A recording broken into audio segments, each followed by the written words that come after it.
Hello book lovers and welcome to Book Talk Radio Club. My name is Claire Perkins and today I am talking to author Michelle Spray. I spoke to Michelle back in January this year about her book Lost Memories Found Hope, a granddaughter's story of love throughout Alzheimer's. Today we're going to talk about her memoir Growing Up with Scoliosis. Hello Michelle, welcome and thank you for coming back on Book Talk Radio Club. Hi Claire, thanks. I'm excited to be back. I have to ask Michelle, what is scoliosis? Scoliosis it's a word I learned to say and spell very early. It's a curvature of the spine. Right. You discovered you had scoliosis when you were about 10 years old. How did you find out? I found out during a mandatory school screening.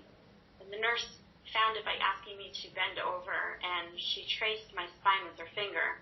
Right. And I was shocked that she found something. And then I was sent to an orthopedic surgeon for x-rays. Right. And was there anyone else in your year that had scoliosis, or were you the only one? I was the only one. Oh. So how did the diagnosis affect your time at school? Well, elementary school or grammar school it's pretty hard when kids don't have anything to pick on you about. But in my case, I needed to have a back brace. Right. So my world ended as I knew it. And I became pretty self-conscious and withdrawn. And I thought everyone knew I had a back brace on. We're so used to being in control of our bodies, aren't we? I mean, did you feel at times that you weren't? Yeah, my whole journey was like that for me. Right. Every time I went to the doctor, my curve measured another degree. And my spine was curving and it didn't stop. Wow. And eventually with braces, even with exercises and stretches, my curve measured 60 degrees. Whoa. So, yeah. So it started to be pretty painful from my muscles, and my spine actually started to curve at the top too. So picture a backward S. Mm. And then eventually my ribs started to twist and affect my breathing also. Yikes. So, is all scoliosis like that, or was yours particularly bad? Is there a normal, as it were, in the process? Yeah, well, that's also very important to note because most cases don't progress at all. So people could go without even knowing that they have scoliosis, and then some people don't need a back brace, and then unfortunately mine, I needed to have the surgery. Right. Right, and you eventually decided to have this operation, didn't you, called a spinal fusion. What does that involve? Well, when I was going through it, I didn't want to know any of the details. So I knew that I would have 2 rods inserted along the length of my spine, so about mid-shoulder blade area, all the way down past my waistline. Right. And when I wrote the book, I kept that in mind. So what I did was I said, well, for anyone who doesn't want the details, I'll see you in chapter 14. And then for those who wanted to know the details, which I mentioned was probably the same people who wanted to have it recorded so they could watch it later, I went into detail. Right. But technology changes all the time, so what they did for me may not be the same for everybody. Sure. But basically, my muscles were removed from the spine, and the tops of the vertebrae were removed to attach rods and pins and hooks and nuts and bolts. Right. And also bone strips, which were eventually, it took many months to heal and fuse together and finally feel pain-free. I bet. Did you have to wear the brace again after the operation, or that was it? No, that was the best part about it. So how long was the recovery? It must have been extremely boring. Yeah, the complete recovery took about a year. Wow. And that was many years ago, and it took 10 days to get me out of bed and sit up for the first time. Mm. And these days with technology being so different, the kids are getting up much quicker, getting them right out of bed. Yeah.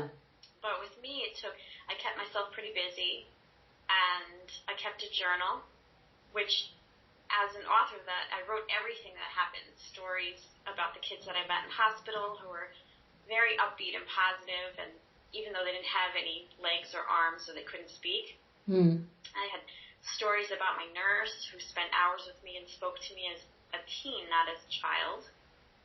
And then, of course, I had stories about my beloved grandmother who took care of me when I returned home. And I wrote about how I tried to teach her how to use the microwave and how frustrating it was that she didn't remember how to use the remote for the TV. Right. And one time she screamed at me because I decided to somehow climb over the dog gate and then nearly scared us both to death. So those are memories that I'm going to cherish forever. I I've bet. written them in the book. Yeah, I bet you are. Before I'd met you, I'd never heard of scoliosis. How common is it? It's actually very common. It affects about 2 to 3% of the population. Right. So in the U.S., that's about, they say, 6 to 9 million people. Wow. UK stats are pretty similar. Okay. No, I'd never heard of it. So do you think having scoliosis changed you as a person? Definitely. I took the wrong approach to eventually accepting my scoliosis. I should have looked at it like a knee brace or an ankle brace. But instead I thought it was the worst thing in the world. Yeah, but at that age, also, sorry to interrupt, but at that age as a kid, you're going to think that if you had it as an adult, you would be able to look at it probably in a different way, wouldn't you? But as a kid, you want to be the same as everyone else, and you're walking around with this brace. I'm not surprised. That's absolutely, it's self-esteem. Everything's so tragic. Yeah. Yeah, it's right in the middle of puberty. It's, that's all you can think of. And so, it definitely made me stronger to have to go through all of that. Yeah, I can imagine. But what was the biggest physical change for you post-operation? Well, my back was flat for the first time in my life. I had an even waistline and hips and shoulders, and I had a cute little figure, and my clothes fit perfectly. I used to have to hem my skirts crooked so it would look straight on my body. Right. So what advice would you give to a person newly diagnosed with scoliosis? Well, I tell them to try to stay positive, but also embrace their emotions. Write it down. Theirs could be the next book. You never know. Let them know that they're not alone. And there are support groups such as Curvy Girls Scoliosis Foundation, and that they can look up these amazing, strong women in their state for support. What was the reason, Michelle, for writing your memoir, Growing Up with Scoliosis? I was writing everything anyway. It was my diary. And several years after my surgery, I was still writing about it. And when I looked at all my notebooks and papers, I realized this could be a book. And this could help other kids going through it also. Right. Yeah. That's a good enough reason anyway, isn't it? Just to help other people. Because there's nothing worse than when you're going through something, you feel you're the only one who's ever experienced something. It's true, isn't it? That's absolutely true. I've had letters written from girls who were having feelings of harming themselves, but they read my book and it turned them around, and that is exactly why I wrote this book. That's wonderful. That is absolutely wonderful. What would you say is the most important part of the book? Well, the whole journey has been a real test of strength. I bet. So having a progressive diagnosis affects the whole body image. Just whenever, it's just so important.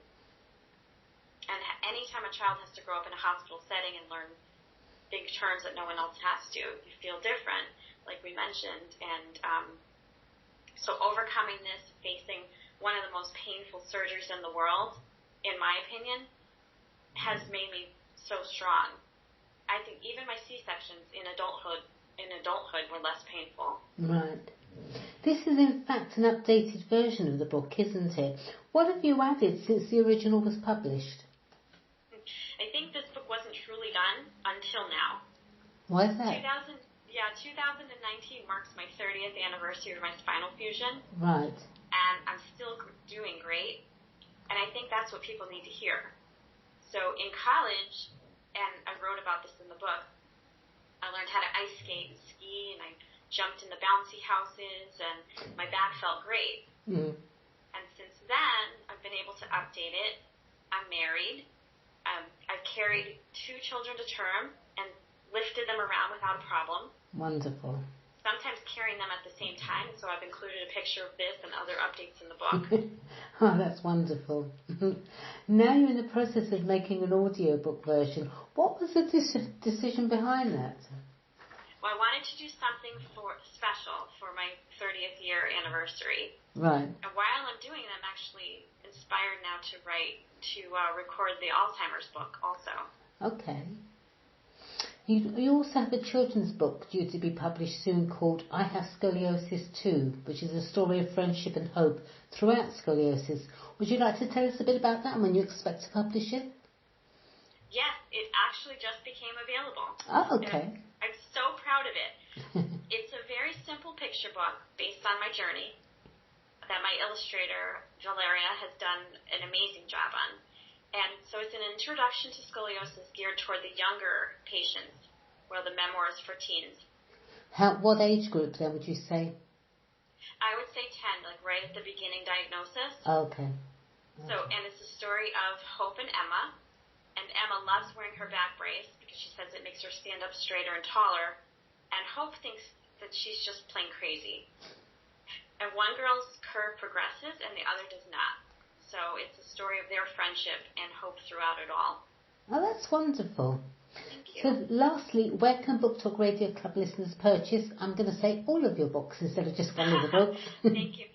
They can be found on Amazon if you search my author page or Michelle Spray Books. Okay, well, thank you, Michelle. That was really interesting. Please come back on Book Talk Radio Club again. I'd love to chat with you and hear more, hear about how your I Have Scoliosis 2 is going. In the meantime, good luck for the future, and thank you everyone for listening to Book Talk Radio Club. Thank you very much, Michelle. Thank you. Thank you, Claire. My pleasure. Bye now.